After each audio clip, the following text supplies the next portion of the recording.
रघुवीर सिंह जी पहुंचे हुए हैं। मेरा उनसे अनुरोध है कि वो मंच पर आए और अपनी बात रखें।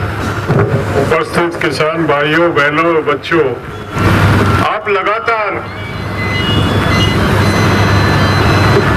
26 तारीख से यहाँ दिल्ली में डटे हुए हैं।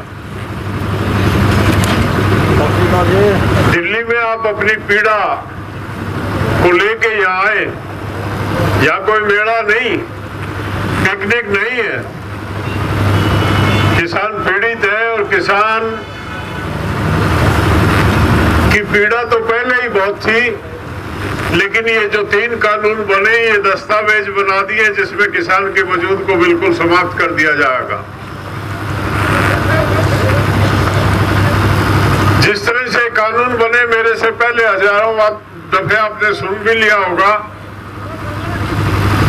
देश और दुनिया एक भयावह महामारी से जूझ रही थी। लोग घरों से निकलते हुए डर रहे थे। ऐसे समय में ऑर्डिनेंस के माध्यम से 3 बिल लाए गए। देश के कानून में ऑर्डिनेंस लाने का प्रावधान दिया था। कोई विशेष परिस्थिति हो, कोई ऐसा कानून बनाना हो जिसके लिए समय ना हो, इमरजेंसी हो, तो इस प्रावधान का इस्तेमाल किया जाता। ये तीनों जो प्रस्ताव उस टाइम लाए गए 5 जून को, ऐसी परिस्थिति देश में नहीं थी कि इनके बिना देश रुक गया था या किसी का अहित हो रहा था। रातों रात 3 कानून लाए गए। संसद का सत्र चला। देश की संसद में हजारों बिल प्रस्तावित हैं, सालों से पड़े हैं, जो लंबित हैं, जिन पे चर्चा होनी है, जिनको पास किया जाना। वो इसलिए रखे कि संसद में काम ज्यादा, और काम ज्यादा होने की वजह से अभी उन पे चर्चा नहीं की जा सकती। ये तीनों विधेयक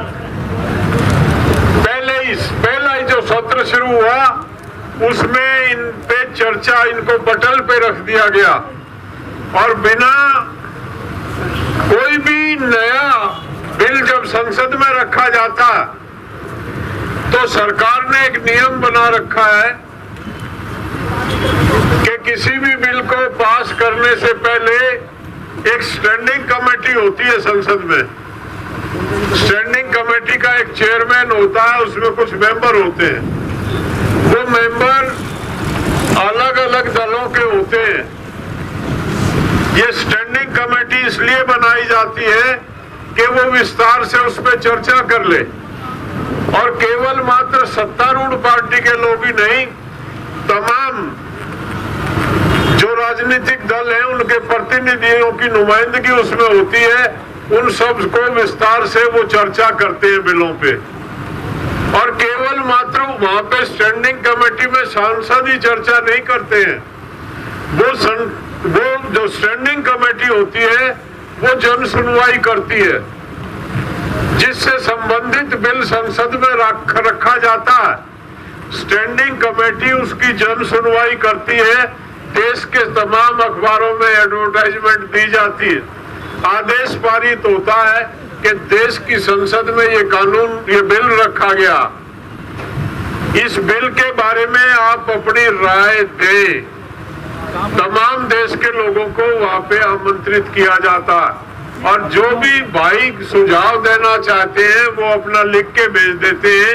वो स्टैंडिंग कमेटी सबको सुनती है, मेंबर पार्लियामेंट की राय, तमाम राजनीतिक दलों की राय और लोगों की राय जानने के बाद वो रिपोर्ट भेजती है। उसके बाद वो सदन के पटल पे रखा जाता है। ये तीनों जो बिल थे, ना स्टैंडिंग कमेटी में गए, ना लोगों की राय ली गई, ना वो लोगों को मौका दिया गया कि वो अपनी राय दें। इसमें संसद में इनको रख दिया और सीधी बहस में डाल दिया, और बहस में भी जिस तरह की, अगर जो कुछ लोग जागरूक हैं और जिन्होंने टेलीविजन पे बहस देखी हो, इनको बिना प्रॉपर बहस के इनको लोकसभा से पास करा, और राज्यसभा में तो ऐसा कमाल किया जब इनको वोटिंग करानी थी, इनको पास कराना था, तो माइक बंद कर दिए गए। संसद के इतिहास का सबसे काला दिन है कि माइक बंद करके ध्वनि मत से कह रहे बिल पास करा दिए।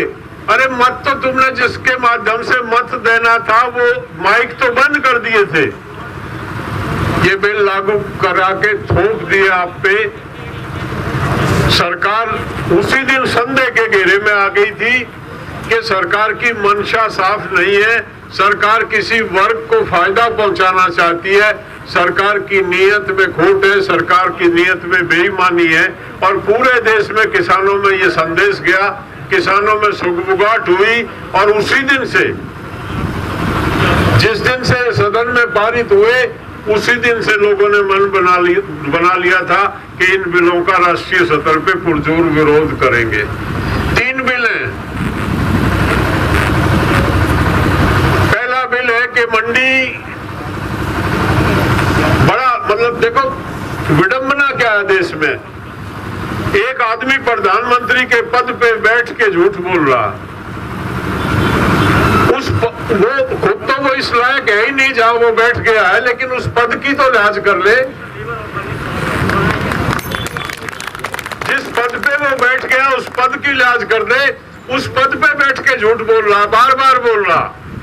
वो ये कह रहा है कि देश के किसान को हमने स्वतंत्रता दी है। देश का किसान आड़ती है कि यहाँ बंधक था, उसके हाथ पैर बंधे हुए थे, हमने उसे आजाद कर दिया। अब यहाँ सारे किसान बैठे हैं, कोई आड़तिया आपको घर से लेके जाता है मेरे यहाँ बेचने आओ। मैं भी किसान हूँ, मैं भी बेचता हूँ, साल में 2 दफे फसल मेरी भी मंडी में जाती है। मेरी मर्जी है मैं कहीं बेचूं, मैं अपने प्रदेश में बेचूं, प्रदेश से बाहर बेचूं, मैं मंडी में बेचूं, मैं अपने गांव के महाजन को दूं, मैं अपने पड़ोस के महाजन को दूं, मैं स्वतंत्र हूं। किसको बताओ, किसको रुकावट थी? आज ये प्रधानमंत्री कह रहा कि किसान को तो कोई विकल्प नहीं था, किसान तो मजबूर था आड़ती है कि यहाँ बेचने के लिए। हमने आज किसान को एक आजादी दी है, वो कहीं भी बेच सकता। इससे बेहूदी बात, इससे बड़ा झूठ कोई आदमी बोल नहीं सकता। वो अगली बात कहते हैं, वो कहते हैं किसान अपने सामान को कहीं भी बेच सकता। देश का आंकड़ा सरकार के पास रखा, 90% किसान 1.5 हेक्टेयर से कम है, 2.5 किले से कम है देश का 90% किसान। 90% किसान ऐसा है जो अपनी जिले की मंडी तक अनाज नहीं पहुंचा पाता, वो टेम्पू का भाड़ा नहीं दे सकता। गांव में आके व्यापारी उसके घर से ले जाता, उसको कह रहे हैं माल तमिलनाडु बेच दे, कर्नाटक बेच दे, हमने तेरे को आजाद कर दिया। मजाक उड़ा रहे हैं किसान का। जो किसान अपनी तहसील तक अपना सामान नहीं ले जा सकता, उसको मद्रास और कलकत्ते की बात बता रहे हैं। इससे ज्यादा भद्दा मजाक कोई करेगा क्या? वो कह रहे हैं कि देश के किसान को हमने आजादी दे दी, देश का किसान आजाद है, अपने माल का भंडारण करे। जिस दिन हम बीज बोते हैं, बीज हम कर्जे में लाते हैं, उधार लाते हैं दुकान से, उसमें बीज में जब खाद डालते हैं वो हम किसी से लेके आते हैं कि तेरा फसल पे दे दूंगा। हम दूसरी उधार चढ़ाए रखते हैं, घर के खर्चे के लिए हम पैसा कहीं से उठाते हैं। और जिनसे हमने पैसा लिया होता है, तमाम की नजर हमारी फसल पे लगी होती है। जब हम फसल तैयार होती है तो वो हमारे ऊपर मंडराने लगते हैं कि कहीं ये किसान फसल को दाएं बाएं ना कर दे। कई चौकीदारों की नजर हम पे लग जाती है क्योंकि उनका पैसा हमको पैसा देना होता। ये कह रहे हैं हम घर ले जाके रख लेंगे। कौन घर ले जाने देता है हमको? जिनसे पैसा उठाया वो अपने पैसा वसूलने की तैयारी में हमारी फसल पे नजर गड़ा लेते हैं और खेत से तुलता है माल। और किसी ने कोई किसान सक्षम भी है, 90 10% किसान ऐसे हैं जो गांव में बसते हैं, जिनके घर में कोई दूसरा रोजगार नहीं है, जिनके यहाँ कोई बच्चा नौकरी पेशे पे नहीं है। रिश्तेदार आ जाए तो उसको सुलाने के लिए दूसरे की बैठक में उसकी चारपाई डालते हैं।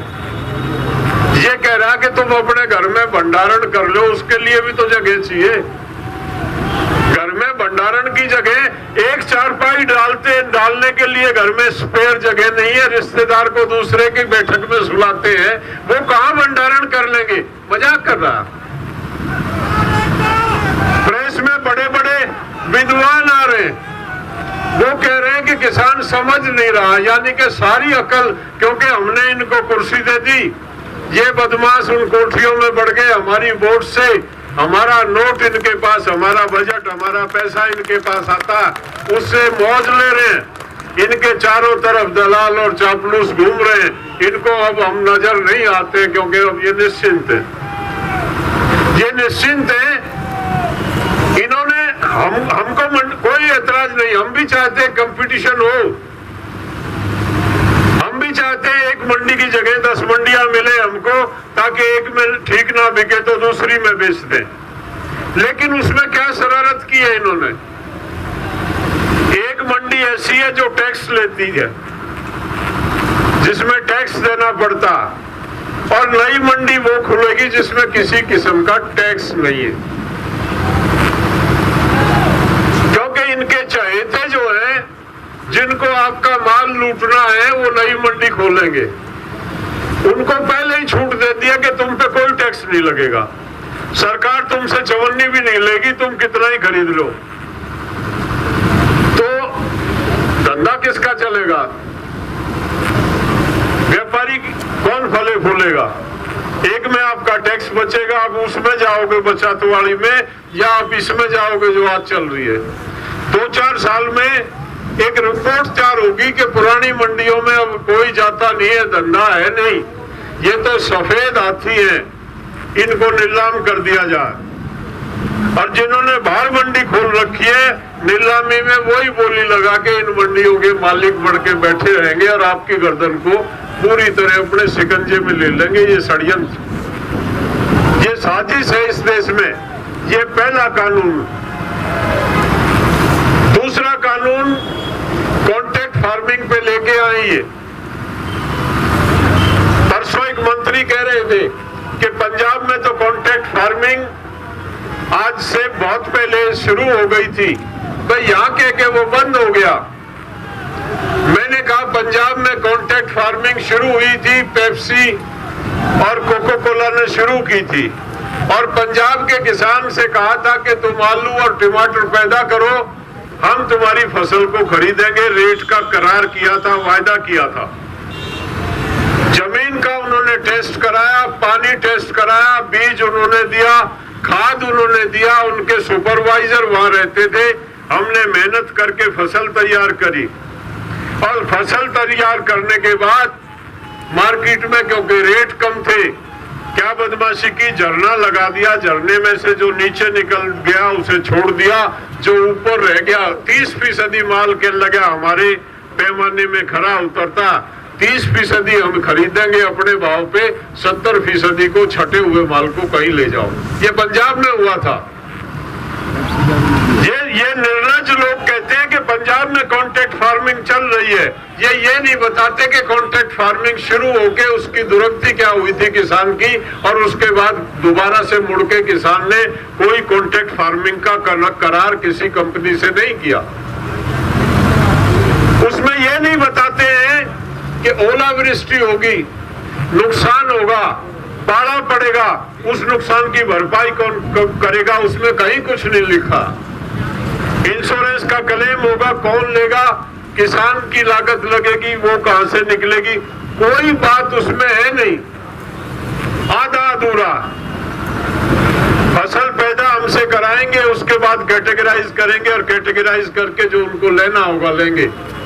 विवाद का निस्तारण जो है एसडीएम की कोर्ट के लिए उन्होंने कहा, कोर्ट में जाने का अधिकार नहीं होगा। अब भी जमीन के केस एसडीएम के आ जाते हैं, एसडीएम के यहाँ से अगर नहीं हो तो हम रेवेन्यू असिस्टेंट को डालते हैं, और वहां से नहीं होता है तो कोर्ट में जाते हैं। हमारे पास कोर्ट का विकल्प है, रास्ता तो एसडीएम के माध्यम से ही निकलता, लेकिन कोर्ट का विकल्प है, इसमें ब्रेक कर दिया कि न्यायालय में नहीं जाएंगे, मुकदमे डीएम कलेक्टर तक ये जो है मामला सुलटाया जाएगा।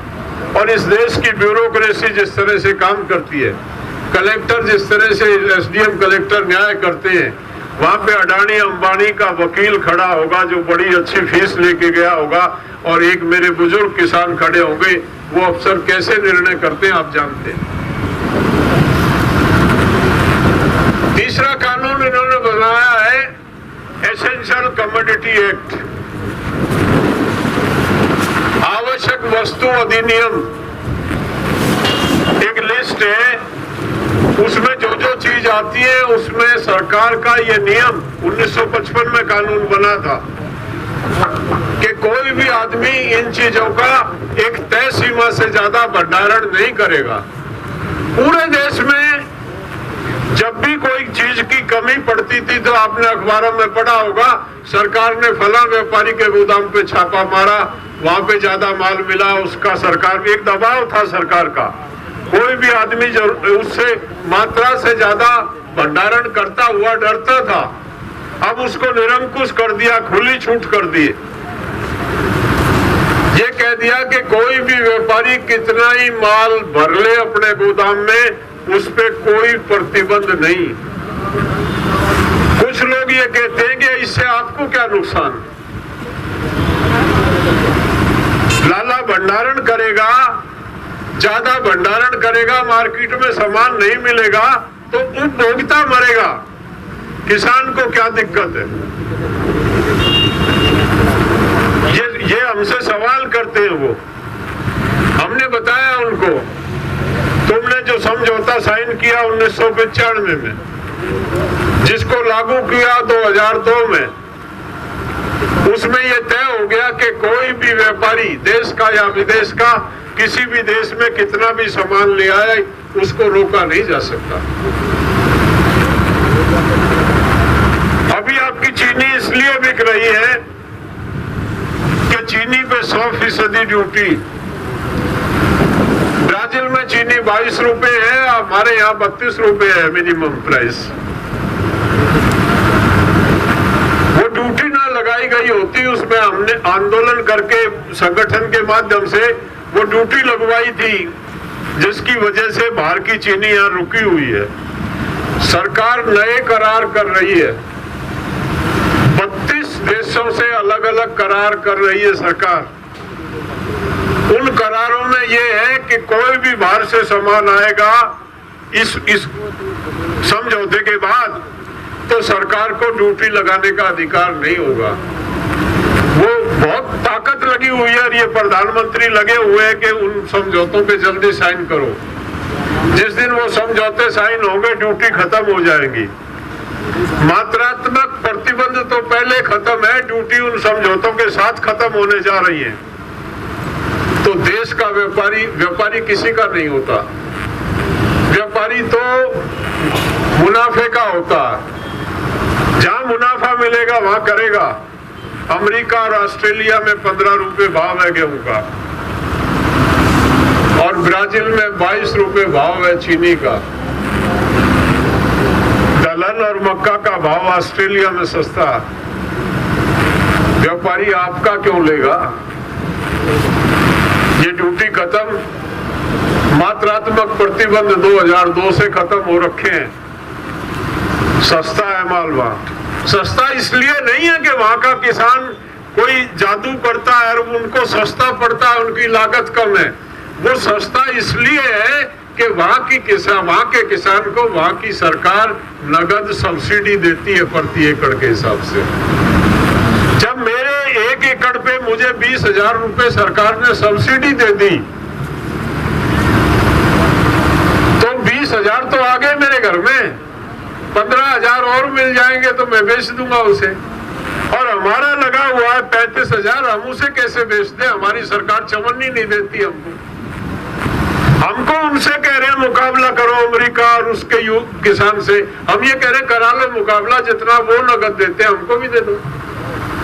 दो ही तरह से किसान जिंदा रह सकता, या तो हमको भी वो सब्सिडी मिले या उनका माल हमारे बाजार में ना आए।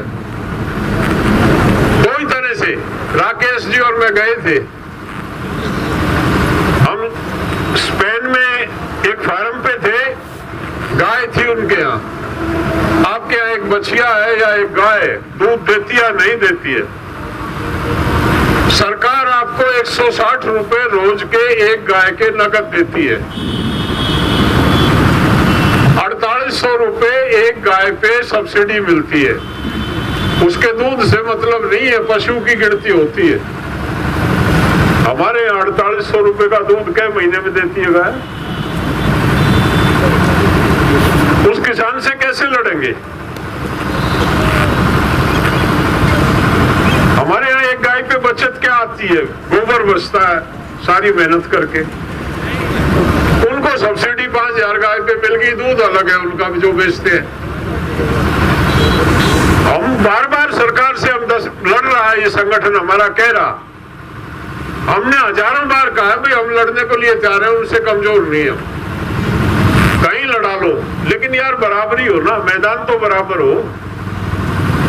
या तो उन जितनी फैसिलिटी हमें दे दो या उनके साथ मुकाबले में मत डालो, हमको अलग रहने दो, उनको अलग रहने दो। लेकिन इनके कान पे जूम नहीं रेंगती है और इन्होंने रिकॉर्ड तोड़ दिया। ये कानून ऐसा नहीं है अभी आए, पहली सरकार भी इनको लेके खड़ी थी। पहली सरकार में नेता प्रतिपक्ष सुषमा स्वराज ने, वो सदन में विपक्ष की नेता थी, वो कह रही थी कि आड़तिया किसान का क्रेडिट कार्ड है, जब चाहे पैसे निकाल लेता आड़तिया, उसका क्रेडिट कार्ड है।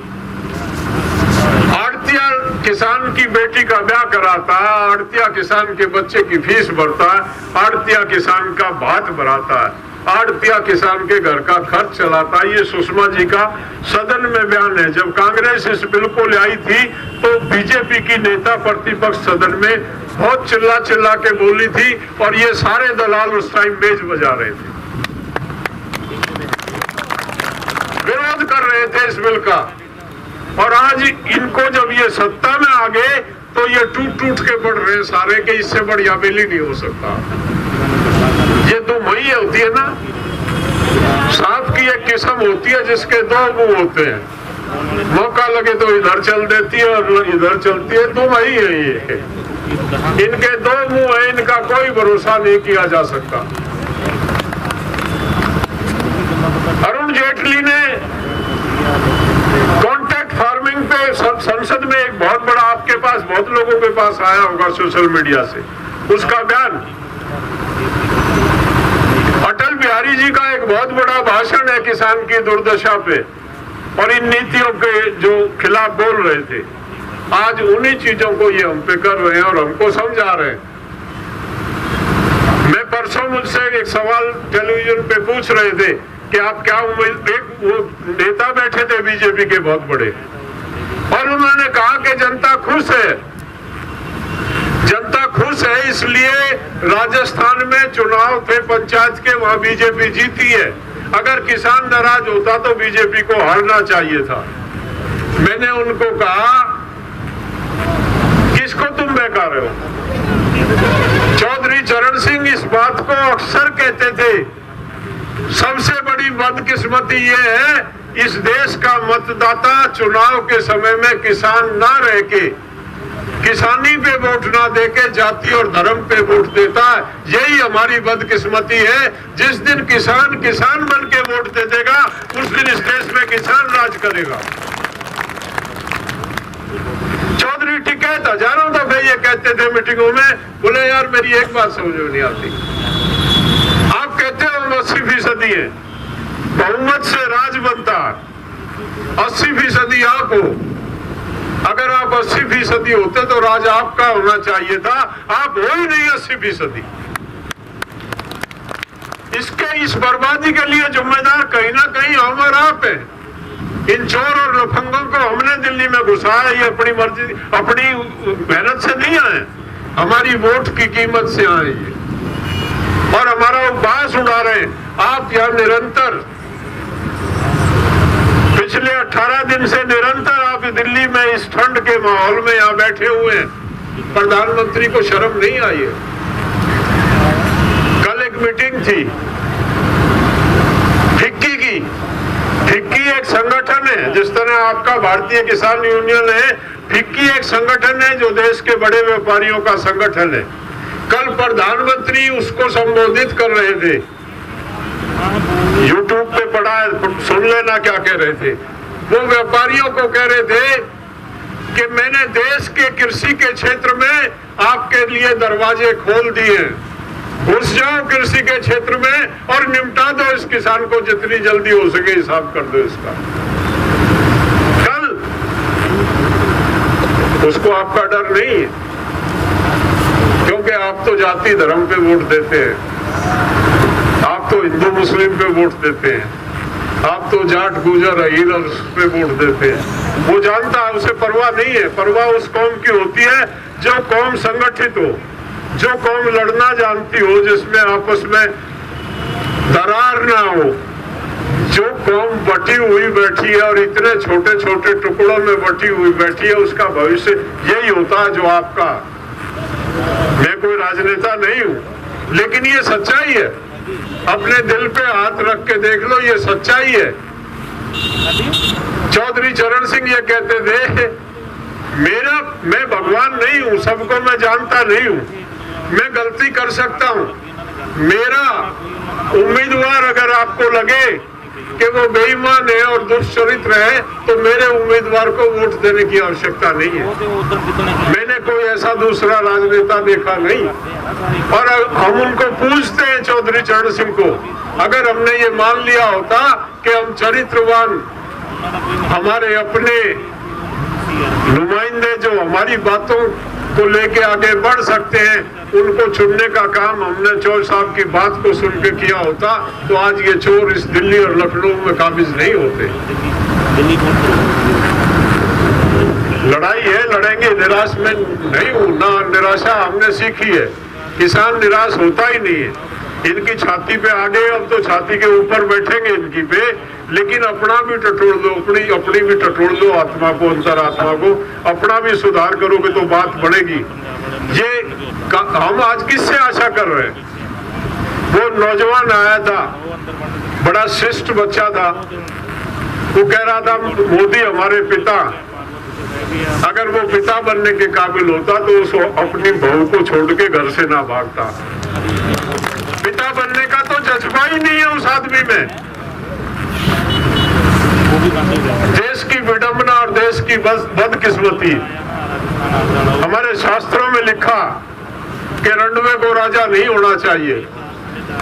देश का राजा रंडवा, यूपी का राजा रंडवा, हरियाणा का राजा रंडवा, वैसे रंडवों को राज दे दिया और फिर कह रहे वो हमारे पिता है। वो अरे जिसके घर नहीं, बाहर नहीं, वो क्या जाने घर का दुख दर्द क्या होता है, जो रोटी कहाँ से चलती है। और पृथ्वी सिंह बेधड़क थे, हमारे एक प्रचार करते थे यहाँ पे, आज रिफॉर्म था उनका। वो कहते थे व्यापारी और भिखमंगे को देश से प्यार नहीं होता। व्यापारी को जहां फायदा नजर आएगा अपना सामान उठा लेगा। वो ये नहीं कि मेरा गांव है, मेरे पूर्वज है, मेरे बच्चे हैं, मेरे भाई हैं। लात मारता है सबको और एक ही दिन में रात को टांडा टेरा चक्के खिसक जाता है, जहां दूसरी जगह जाके अपना सजा लेता है व्यापार। और यही धंधा भिखमंगे का, जहां उसे गांव वाले लताड़ने लग जाते, कुत्ते ज्यादा पीछे लगते, गांव छोड़ के दूसरे में मांग लेता।